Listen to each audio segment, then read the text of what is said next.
I brought some things here. I told you about this. I didn't dry any echinacea, but I do take this. If I feel something coming on, you take 1 capsule 3 days in a row. I am very, very seldom ill. Maybe good genes, I don't know, but I think I've lucked out with my health all the way. So that's what I do.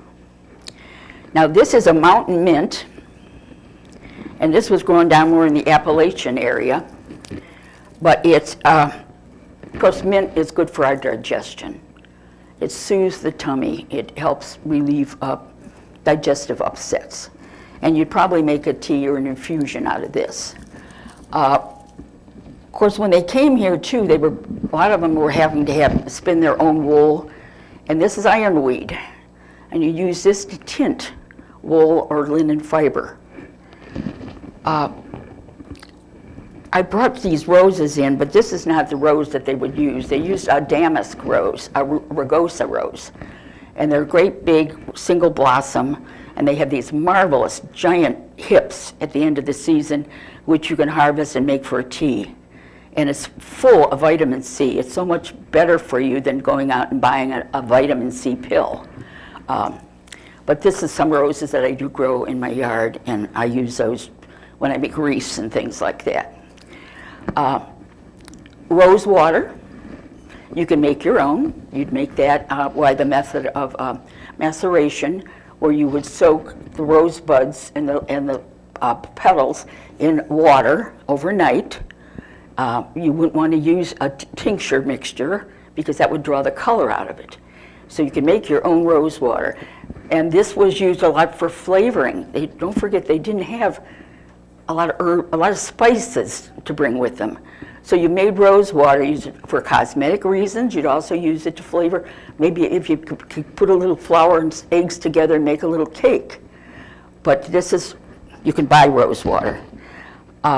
Frivolously, if you had a moment, and I'm sure some women did, you could make little potpourris, sachet to sweeten things up. Don't forget, they didn't do laundry that often. They didn't have the conveniences we have today. When I used to bring children through the gardens up at the Peter Miller house, we'd take the marshmallow that grows there and tell them that they cut the stalk off and beat it with a stone or a mallet and break it up, and those were used as toothbrushes to do your teeth.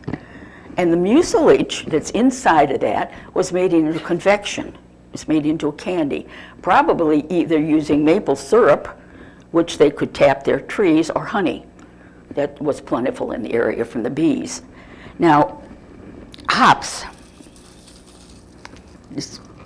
they don't hold real well, but this is a hop, and this I got years ago from Oregon. It's called a golden hop.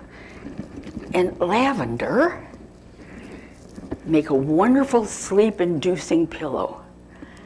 Now, your lavender soothes your senses. You know, aromatherapy, yes. There's a lot of worth in that because it's very calming. And hops. How many people have drank a beer and then felt like they wanted to take a nap? Well, that's what hops does. So I've made pillows, sleep pillows out of this. And it works very, very well. I grew an herb, it's called lovage. It's my favorite herb out of everything. And lovage is like a celery, and it grows 4 to 5 foot tall, and it has a beautiful yellow blossom, which you can use the seeds too. That's where you would use your mortar and pestle to crush up the seeds.